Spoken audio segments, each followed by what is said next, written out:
Project 17 works to end destitution among migrant families with no recourse to public funds. We work with families experiencing exceptional poverty to improve their access to local authority support. I'm also here today with Mary, who is one of our ex-service users and current member of our Solidarity Action Group, United Impact. She'll be keeping her camera off, but she will be discussing some of these important issues with us today. So we welcome you to today's session on Section 17, Best Practice Working with Families with NRPF. This session will be on how you can better support families with NRPF. We'll be sending you the slides and a separate handout following the session, and we'll also have some time at the end for questions. So Mary will be speaking to you a bit later about her experience with social services and Section 17. Please be aware that some elements of Mary's story may be quite triggering for anyone with lived experience, so please do take care. This session is part of the Stand Up, Speak Out training series developed by Solidarity Knows No Borders, a community of migrant justice organisations working in solidarity for dignity and justice. The training series comprises of over 20 online seminars from March until June, and I think there might be some July dates coming in as well, aimed at equipping public sector workers with the practical tools and knowledge to show up in solidarity with migrants and refugees. So please do have a look on their website and sign up for future sessions. The NRPF policy was introduced in 2012 as part of the Conservative government's hostile environment immigration policies, and it prevents some migrants from accessing public funds, such as universal credit or support from local authorities' housing departments. Although NRPF is a national policy, it actually has a massive impact on the local policy. The government is able to claim that they are tough on migrants and saving money for the wider community, but actually refusing this access to welfare benefits just means that the costs are transferred to local authorities. Because people can and do fall on tough times. People lose their jobs, their homes, relationships break down, and people need help. There is this discourse about how there's no money at all. And so spending money on families with NRPF is somehow taking food out of other children's mouths. But this isn't the case. There is money and there is funding. It's just being spent somewhere else in the system. Priorities are a reflection of the hostile environment. It's a political decision. We can see the political landscape getting worse and worse. The current restrictions on access to benefits for those with pre-settled status, the illegal migration bill, which sets to create a secondary lower class of refugees with less rights, increasing Home Office fees and delays of years and years in processing applications. Now, this means that a growing number of people are excluded from the welfare safety net. And combined with the cost of living crisis, it's even harder for people affected by immigration control to survive. So who is actually affected by NRPF? So there are broadly two groups in the UK that are impacted by the NRPF policy. You've got Group 1, so those with some form of leave to remain with an NRPF condition attached, and Group 2, which are those that are in the UK without permission who are undocumented. But these two groups are actually quite porous, and we see people fluidly move between these two categories. Bureaucracy, financial restrictions, and a lack of information mean that people don't always utilise pathways to regularisation, or conversely, they drop off their routes. We see this fluidity even within families. For example, one child could have leave to remain with recourse to public funds along with their parents, but the parents might not be able to afford to make an immigration application for their newborn. So even though they all live in the same household and should all be equal, one child will have greater rights in the UK. There's a bit of a temptation in the media and even in the law to separate good and bad migrants, the deserving and the undeserving, Group 1 with leave and Group 2 undocumented. So what is Section 17 of the Children Act of 1989 and how does it fit into all of this? Section 17 imposes a general duty on local authorities to safeguard and promote the welfare of children within their area who are in need. It allows social services departments to provide support, including cash and accommodation, to meet the needs of the child and their family. Section 17 is not a public fund, so it can be accessed even if the parents have no recourse to public funds and sometimes no leave to remain. Although it wasn't originally designed to be a provision specifically for families with NRPF, it has become a bit of a safety net for them. Seeking support under Section 17 is usually a last resort for families. Lack of knowledge about rights and entitlements, fear of the Home Office, and perceptions of social services make many families reluctant to request Section 17 support. When they do approach their local authority, they're usually in crisis. So I'd like to show a short animation, which I think is a really good demonstration of some of the issues that families face when accessing Section 17. And this was published alongside a research report called Not Seen, Not Heard: Children's Experiences of the Hostile Environment. We conducted research directly with some of the children supported by our service, NRPF, and the difficulties faced by families trying to access Section 17 support left children feeling socially isolated, distressed, ashamed, and unsafe.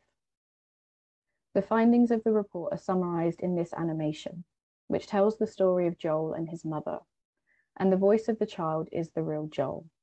And I also just got a pop-up saying that my internet connection is unstable, which is terrible timing. So if I do freeze, please do let me know.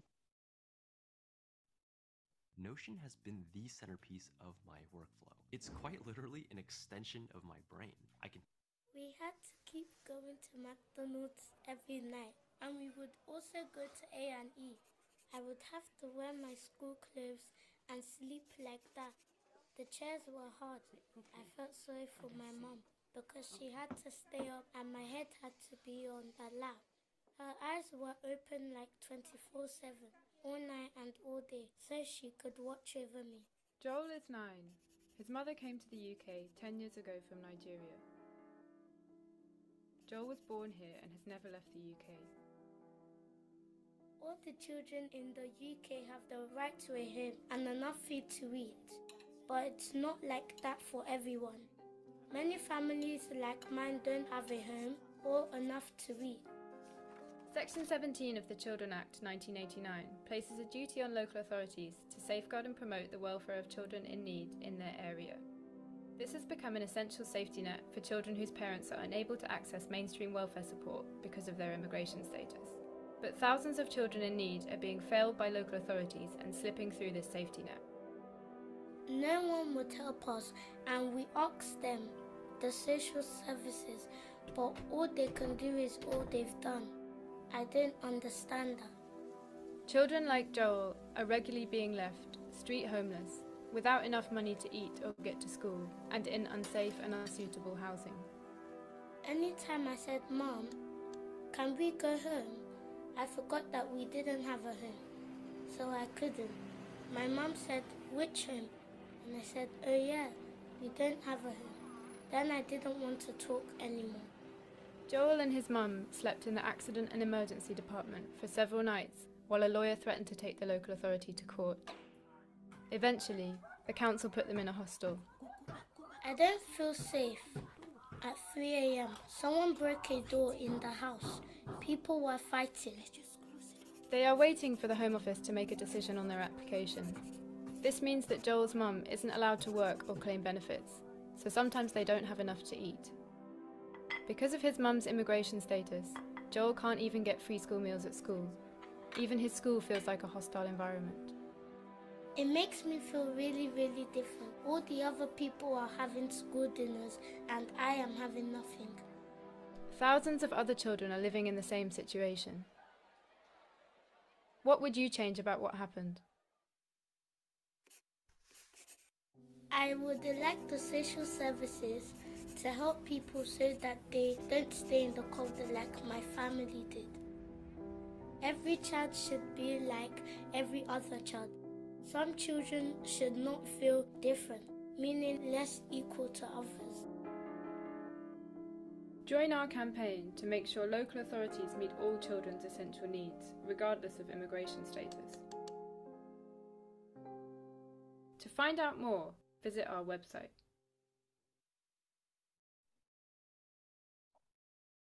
Thanks, everyone. If you've been to one of our trainings before, you'll recognise that video, and it doesn't get easier to watch.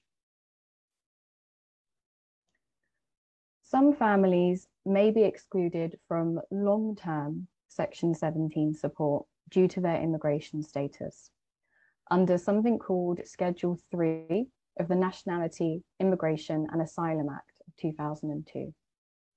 This again creates a distinction between children in families whose parents have leave to remain, Group 1, and children whose parents are undocumented in Group 2. Families that are undocumented will need to prove that their human rights will be breached if support is not provided, which is an extra barrier and step that they need to overcome before accessing support. And in order to access long-term support, they'll also need to show that they're taking steps towards regularizing their status, a long and often expensive process. The difference between Group 1 and Group 2 has been further entrenched in the judgment of BCD v Birmingham Children's Trust, which draws a distinction between people with leave and those without in the allocation of subsistence under Section 17. The opening line for the case, and you can read this online, is, are the needs of British children different from those of foreign-born children? Which, aside from being just an awful question to ask, I can't see how that isn't racist or xenophobic. The case argued that in families where the parents are undocumented, their subsistence support under Section 17 should be limited to a subsistence standard, which is equal to asylum support rates. However, for families where the parents have leave to remain with an NRPF condition, then a welfare standard of support applies, and the rate of support must promote the child's welfare. So Group 2's children are limited to a subsistence standard, the minimum needed to survive, whilst Group 1 children have access to a far higher level of financial support designed to promote their well-being, all because of their parents' immigration status. So on the one hand, it's great news for Group 1's children. They should see their subsistence rates increase in line with current benefits rates. But as a byproduct, this judgment solidifies this distinction in law between Group 1 and Group 2, those with leave and those without, good and bad migrants. If you haven't already, please do go away and read this important judgment. It will have a massive impact on Section 17. I'm just going to post it in the chat box. So it's clear already that there is a complicated relationship between immigration on the one hand and social care practices or child safeguarding.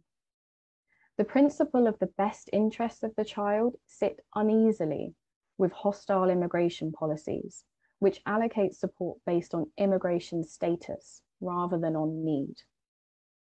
Last year, we worked with 396 families. 53% had already tried to access Section 17 support before they approached us. Families who had been turned away from social services experienced a range of problems, such as not having adequate housing or experiencing homelessness, not having enough money, domestic abuse, threats to safety, and exploitation. Of those families that requested Section 17 support before speaking to us, 73% of them were refused, and only 27% managed to get this support. And the support that they did receive was inadequate, leading them to contact us. During our own research for our Not Seen, Not Heard campaign, we found that the barriers to accessing local authority support and the failure to meet children's essential needs has a significant emotional and physical impact on young people. They told us that they were feeling socially isolated, distressed, ashamed, and unsafe. It is important to acknowledge that some local authorities do carry out best practice when working with migrant families. Local authorities can support with best practice, such as helping people to regularise their status, or step in with a decent level of financial and housing support.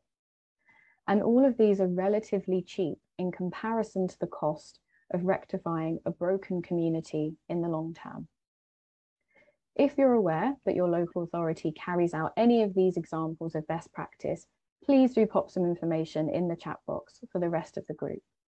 It is always good to share good news when there is good news. So in 2020, eligibility for free school meals support was extended to some families with NRPF for a temporary period as a result of a COVID-19 crisis. In 2022, the government decided to permanently expand this to all families, regardless of their immigration status, as long as they can show that their income is below the threshold. However, this is still subject to an income threshold, and many families miss out on free school meals as they earn just over the threshold. Some local authorities have been providing free school meals to all primary age children, regardless of immigration or income, for years. These include Newham, Southwark, Islington, the City of Westminster, and Tower Hamlets. Following Sadiq Khan's announcement, we may also see that across London, all local authorities will be offering free school meals to all primary age children, again, regardless of income or immigration status. Tower Hamlets is also set to announce that it will fund universal free school meals for all children in secondary schools in the borough. We think this is incredibly positive, as there is a clear link between food poverty and children's well-being. A YouGov survey by the Food Foundation found that in April 2022, 15.5% of all UK households were food insecure. On average, pupils eligible for free school meals achieve lower GCSE attainment than other pupils. We welcome these changes, and we ask that if you're in a local authority that doesn't currently provide universal free school meals to children, ask why, and what can you do to change that? Some local authorities pay subsistence in line with asylum support rates. Some pay in line with universal credit and other benefits, which is a far higher rate of subsistence. Local authorities should assess each family on an individual basis. And whilst they shouldn't have a blanket policy that doesn't allow for discretion, one equivalent to welfare rates is preferable to asylum rates or nothing at all. Some of these local authorities include Kensington and Chelsea, Durham, Islington, Nottinghamshire, South Tyneside Metropolitan Borough Council, and Southampton. In practice, however, we see that this isn't always the case, and sometimes local authorities will only provide this when pushed. We may see the number of local authorities providing higher subsistence tied to welfare rates with the BCD judgment that I spoke to you about. And again, whilst this is great news for some families, it does further enforce this separation and distinction between migrants. So what can you do? Ask if your local authority has a subsistence policy. Is it in line with welfare rates? If there is no policy, can you ask for one to be created? It's a no-brainer. Local authority funding for immigration legal advice in the UK is a report published by Justice Together.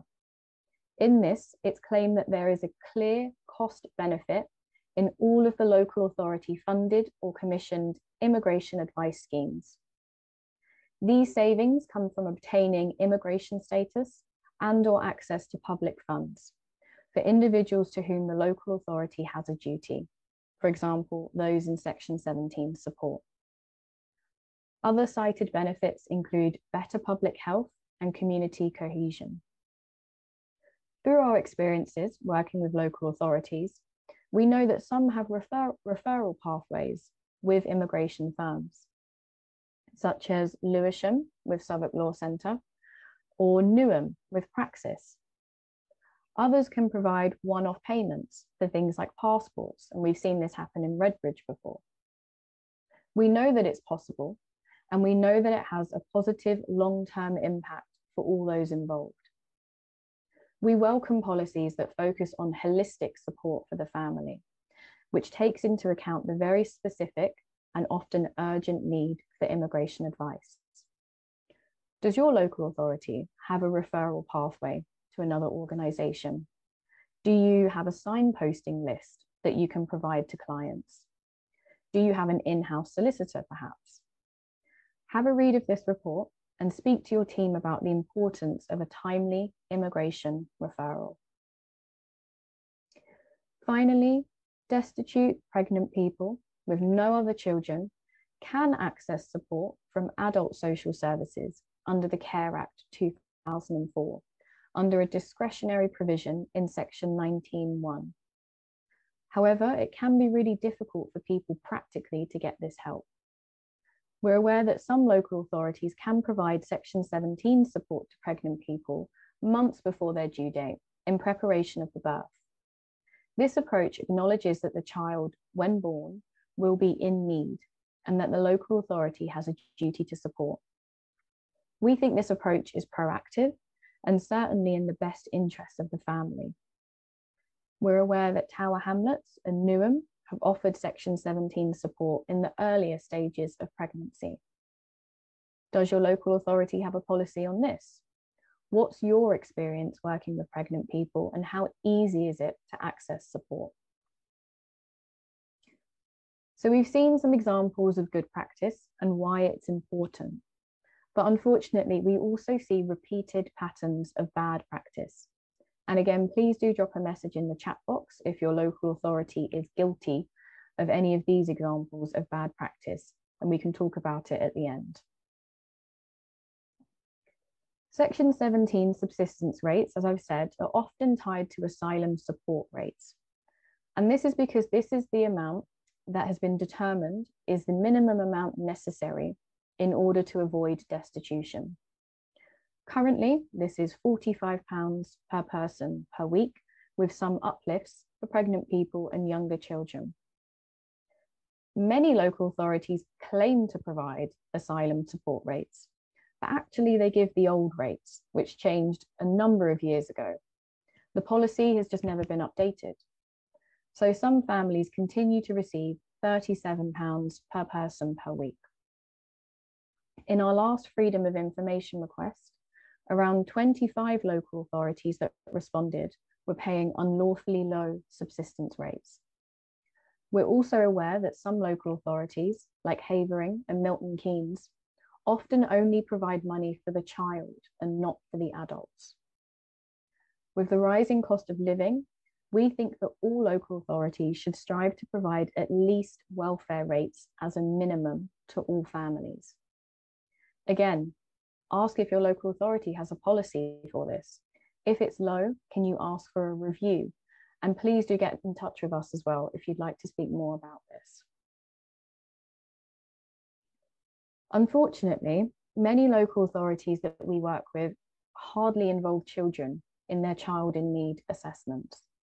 We've received lengthy assessments that focus on the parent's immigration status or their bank statements. Sometimes it's clear that children aren't even being spoken to during these assessments or asked how they feel. Our report, Not Seen, Not Heard, found that assessments are excessively focused on the credibility of the parents at the expense of a focus on the child. Children's views, wishes, and feelings are frequently ignored, and children are left feeling neglected.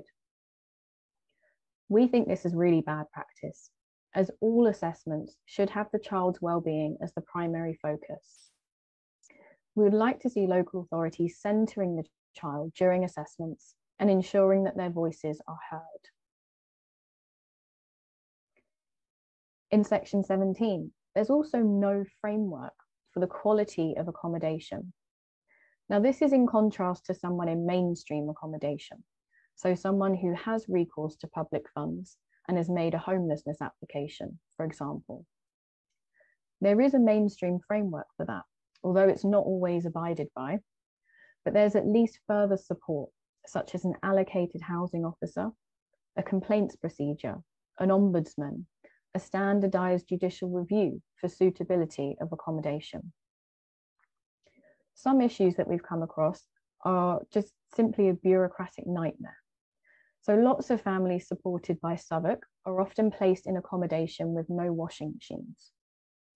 During the COVID lockdowns, we noticed that not only was this an extra cost to the families to pay for the laundromat, but it also increased their exposure and risk of catching COVID. They often had to get public transport and leave the house for extended periods of time. When we contacted Southwark about this, we were told that clients should contact their individual social workers for a fresh financial assessment of the costs. This was time consuming, especially for the social worker who may have only just concluded an assessment for a family. And it could actually cost them a lot more because they might have to have had to increase subsistence for each family for an undefined period of time. Whereas Southwark could have just opted to make a one-off purchase of a washing machine in a HMO hosting multiple families. We also see lots of local authorities booking families into hotels, sometimes one day at a time. This is really unsuitable, as it means families will have to check out at 12 p.m. and wait around all day with their belongings, waiting for their social worker to rebook. We even worked with a family who had their belongings put into bin bags and left in the lobby by hotel staff because their social worker hadn't rebooked their hotel.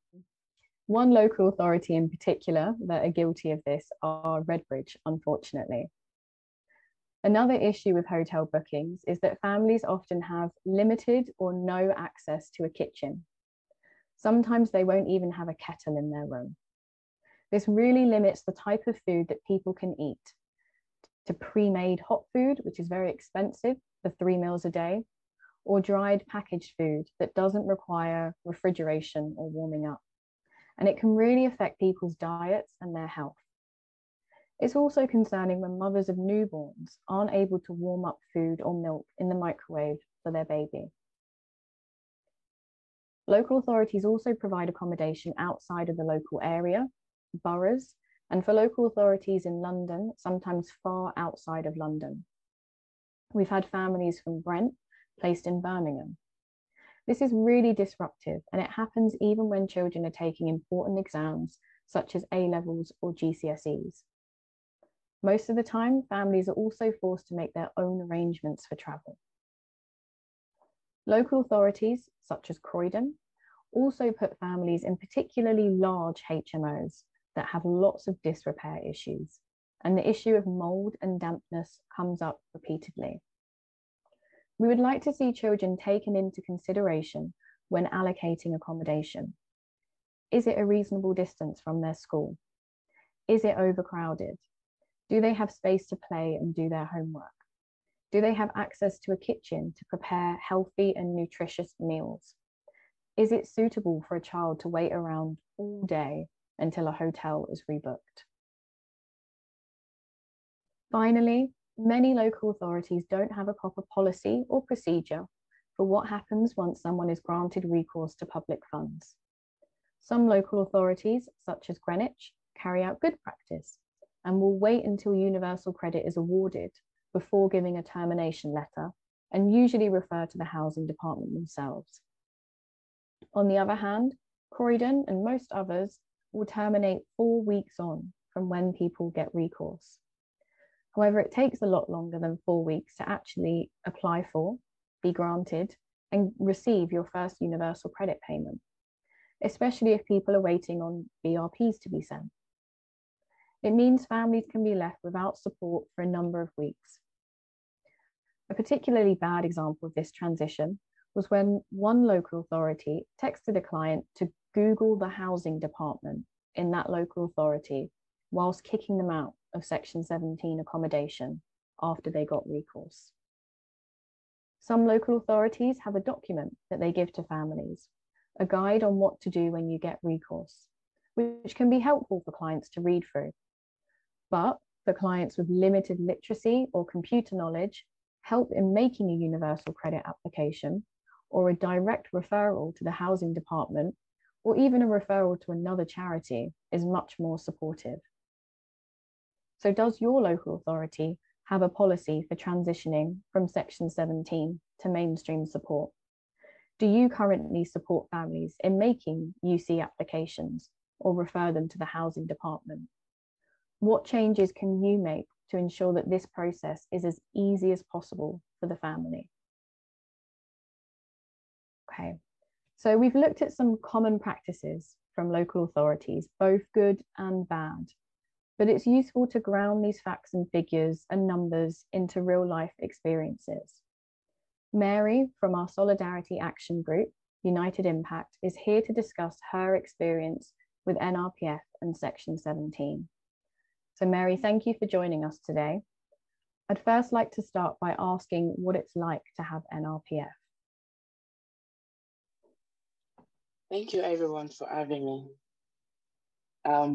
Yeah, I would say what it's like to have and to having NRPF.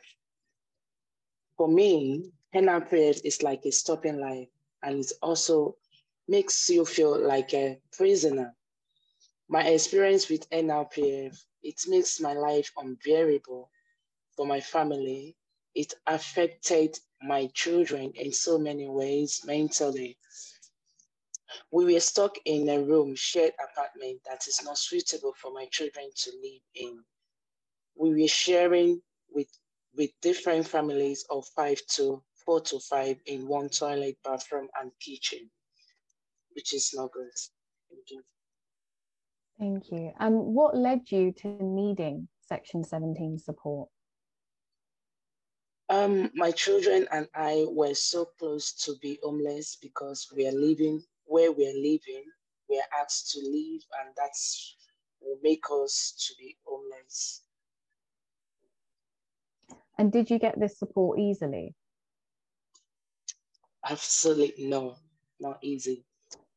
I did not, all because social worker told me I'm not homeless yet. If I can provide letters saying that I'm going to be homeless, also to prove 5 years later from three peoples that's known me saying how each other, all this is difficult. Knowing this is difficult because I don't even have no contact with some of them anymore,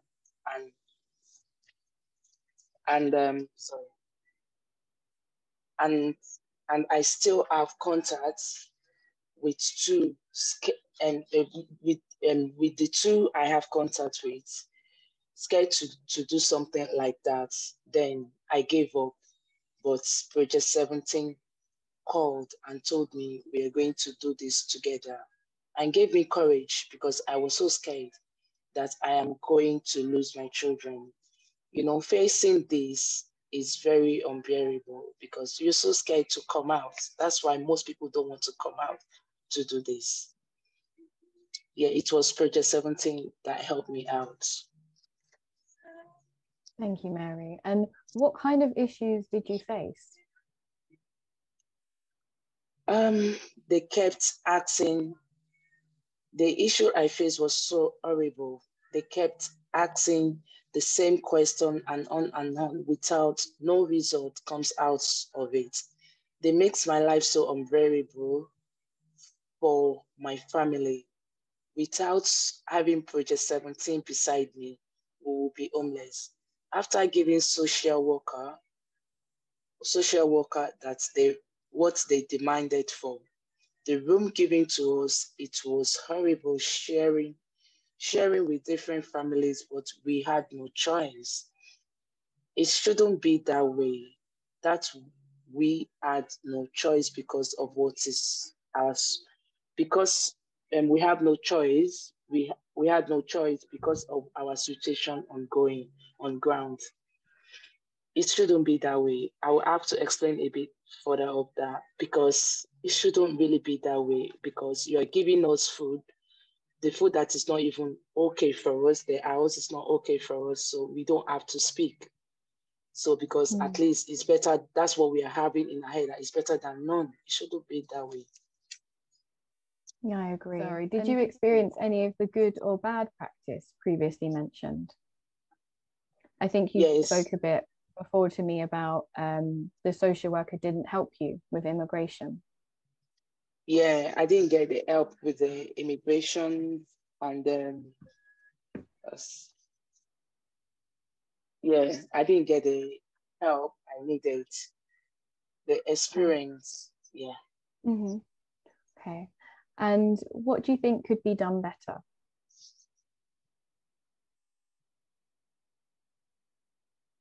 What I think it could be done better. What I think it should be done better. We should be free to approach social worker, not to be scared. We should be treated like human beings. Our family, one house, equal right for every children. We are not. We not be when we want our boys to behave. And then, according to the video, I just want to say something about that. Sorry. That some children, that children should be treated equally. We should be treated equally. The children, they don't need to be feeling like, oh, why are we not entitled to this? Why are we not this? Because it affects them. And the children, you think they don't know, especially the little one. If you're thinking 1 year old, 2 years old, they're still. I have that experience. They do know. They do understand. So this should be considered as well. Thank you. Thank you, Mary. I'm sorry that we were interrupted by me leaving again. Yeah, thank you for sharing, Mary. I'm sorry that you had such a difficult experience getting Section 17 support and you weren't provided with adequate support. As I explained, so Mary is part of a Solidarity Action Group. As explained, Mary is part of a Solidarity Action Group called United Impact. Their most recent project was a photo voice project, which Mary will introduce now.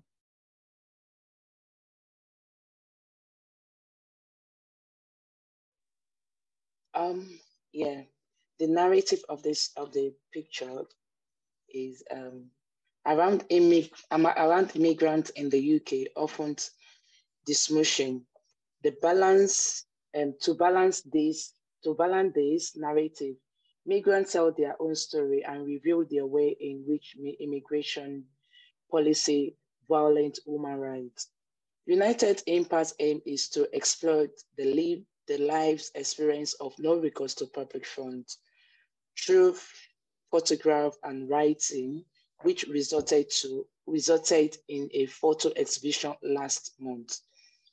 They hope to communicate and content with activists and policy makers to raise awareness and then tackle the negative impact associated with NRPF. We will be showing some of these photos and accompanying capture here. Again, for those with live experience of NRPF Section 17 support, the next few slides could be trigger. Yes. Thank you, Mary.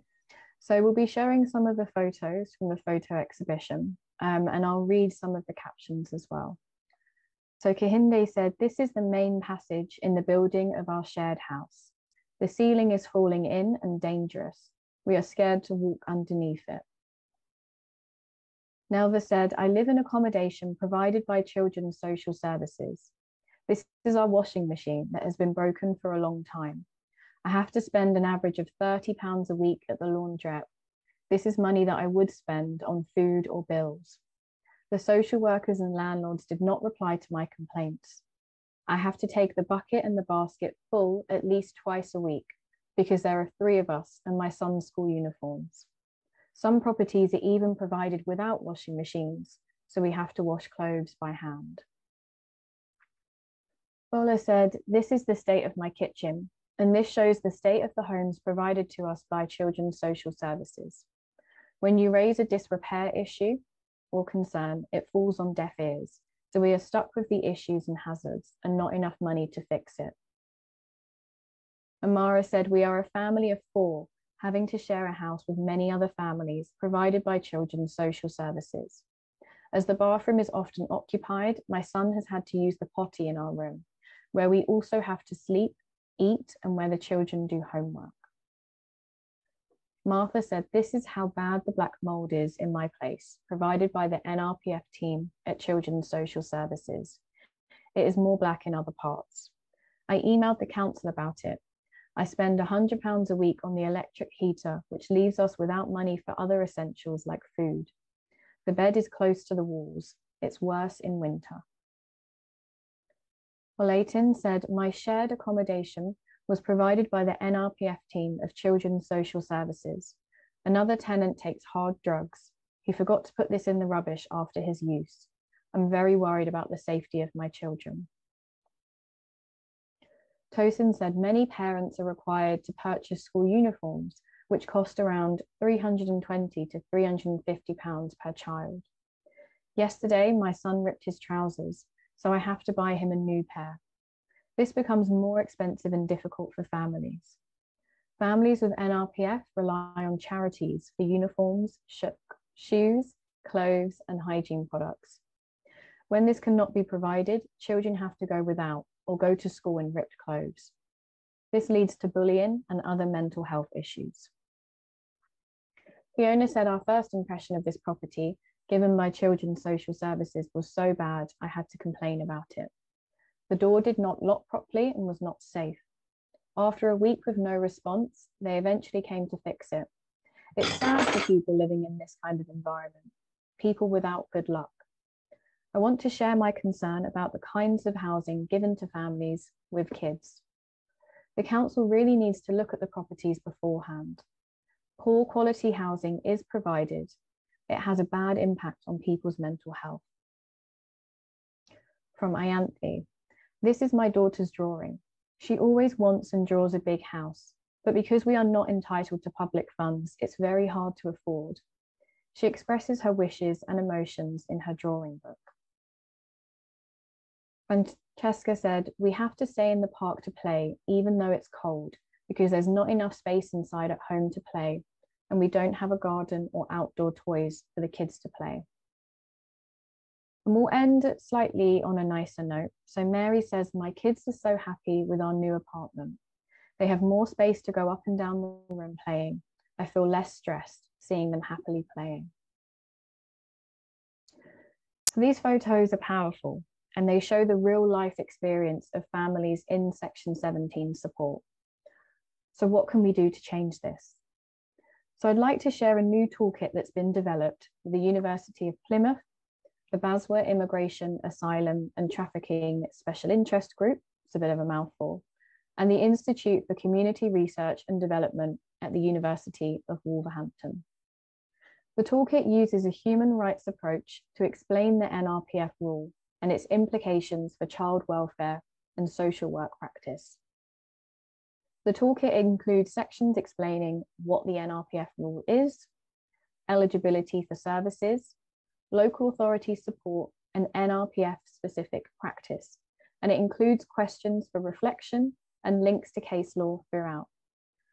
So you can view it here, and you can also find it on our website as well. We hope this toolkit will play an essential role in improving the lives of families with NRPF by providing social workers and caseworkers with the much needed knowledge and expertise around NRPF and Section 17 to enable them to work in solidarity with families. The more knowledge around NRPF that we all have, the better the outcomes for families and children. We'll now have a look at some of the features of the toolkit and how you can use it to help families. And I do apologize for the quality of the images. I've had to take tiny sections and zoom in a bit. So the toolkit lists eligible services for families, including the new extensions for free school meals and early nursery places. There are usually many barriers to families accessing this type of support, such as a lack of knowledge, language barriers, or IT skills. But if social workers and caseworkers are equipped with this information, then these pockets of support can be lifelines for families. They can ensure that children can eat meals at school with their parents, with their friends, or allow parents to work while their children are in nursery. The toolkit will be regularly updated to reflect changes in the law and policy. Sections in the toolkit also address the importance of referring for immigration advice, a best practice point that we already see from some local authorities. Other local authorities could consider contacting organisations that provide advice in their local area to create pathways for referrals, or create a signposting list to give to families, or just generally stress the importance of receiving immigration advice to families. The toolkit also answers very important questions about some of the more confusing aspects of Section 17. Is the child within the area of a local authority? Who's excluded from Section 17? And under what circumstances are they not excluded? What's a human rights assessment? And finally, what's interim support and when can it be provided? So these are complicated areas of Section 17, and without the right knowledge can lead to unlawful refusals or severe delays in providing support to a family that needs it. This toolkit will hopefully avoid this and therefore reduce the stress on children during an already incredibly difficult time. Finally, there is information on what to do when a family is granted recourse and best practice, just to wait until the family is actually in receipt of universal credit before terminating support. And there are so many other useful features in this toolkit that we hope both social workers and caseworkers can utilise. Social justice and child rights should be key to work with families with NRPF. This means in practice that child welfare and the needs of the child should take precedence over immigration control. In the current political climate, local authorities sometimes have scarce resources and budgetary constraints. However, this should not come at the expense of children's rights. Social workers have a responsibility to Social Work England to practice in an ethical way. It's important to focus on migration-aware social work practice, which understands the very specific vulnerabilities faced by children and families who are subject to immigration control. This is vital to safeguard the welfare of children with NRPF. Local authorities need to toughen up and speak out on these issues because they impact their community and their local residents. When some children are told that they are different from other children, whether that's through a lack of access to facilities or support, or a lack of housing or financial support, or lower rates of support in the BCD case, it leads to disempowerment and a feeling of disenfranchisement. It's bad for children and it's bad for the community when children don't feel like they're part of the local or wider community. And the pathway to a healthy and thriving community is one that all people feel part of. Best practice needs to start with wanting the best for all residents, including all migrants. So we'd like you to leave this session with lots of ideas and lots of questions to take back to your teams about how you can better support families with NRPF. So practically, I know we've only got a few minutes left, but practically what can you do? So if you're a caseworker, advisor, healthcare worker, or you work in the education sector, check if you have a policy for working with families with NRPF. Is there anything that you could be doing better? Does your team know about the support out there for families with NRPF, such as free school meals or free nursery hours?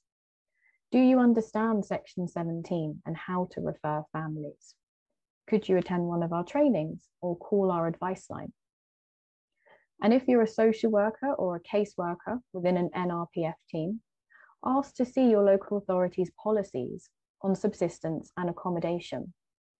Help to create a policy for transitioning to mainstream support if you don't already have one. Speak to your team about commissioning an in-house training from us. Sign up to be a borough or a city of sanctuary, and not just to have a symbolic title, but to actually push through real change. Lambeth have recently approached us to commission a training on working with families with NRPF, and we see this as a really positive step towards supporting families. And importantly as well, for everyone here, please do share with your team the NRPF toolkit that we've created. So I want to end the session by sharing with you a quote from one of our service users. So they said that Project 17 was a lifeline for us, because above all, they told me about my rights, where everyone else told me that I have no rights. So we hope that this toolkit, by providing essential information on the support available, can ensure that families are treated with dignity, empathy, and respect, and ultimately guarantee that we're all doing as much as possible to safeguard children's welfare so that we no longer hear stories like Joel's. Thank you for listening.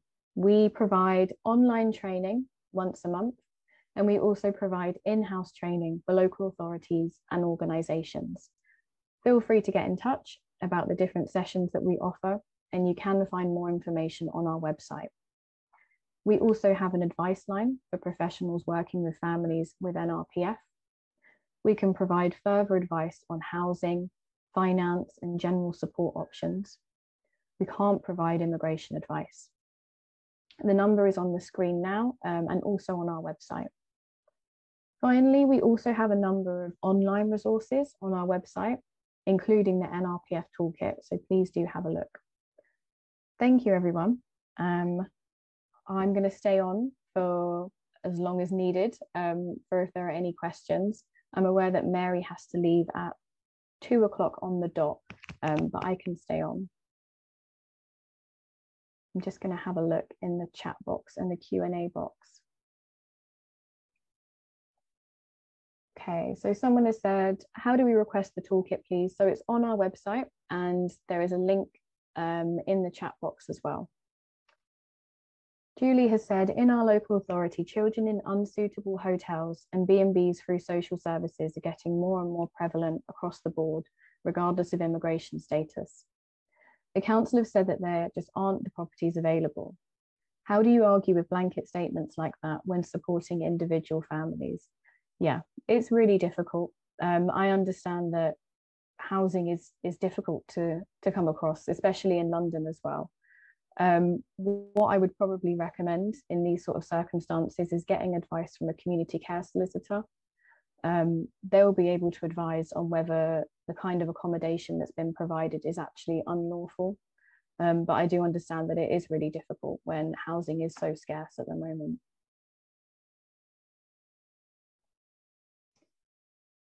And someone has asked, what can we do to support children and families in local... I think I just answered that one.